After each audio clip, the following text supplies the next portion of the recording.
Quand je prends contact avec quelqu'un, j'essaie toujours de comprendre la logique de l'autre. Vous voyez, quand vous voulez parler à quelqu'un et lui poser des questions et interagir avec lui, vous devez vous mettre à la place de l'autre pour essayer de comprendre sa logique. Sinon, vous êtes là juste à lui dire des trucs. Vous voyez, une conversation, il faut aussi se mettre un peu à la place de l'autre. Okay, là, c'est pareil. Je me mets à sa place et je me dis quelle est sa logique de mouvement à lui.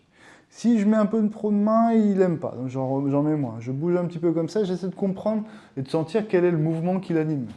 Alors si ça bouge, hein, ça sent bien qu'il y a le feu à l'intérieur qui bouge.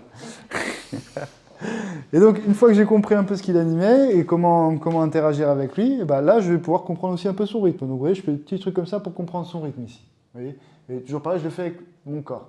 Le mouvement qu'on va faire, c'est ça. Donc là, en vrai, la technique, elle est tellement proche de l'exercice qu'on va travailler juste sur l'exercice. Parce qu'en plus, la technique, elle fait un peu mal, c'est-à-dire qu'on va engager un petit peu en poussant souvent trop fort avec les doigts. Okay, là, ce qu'on va faire, c'est juste ça. Ça, ça, ça, ça. Chez lui, j'ai pas grand-chose.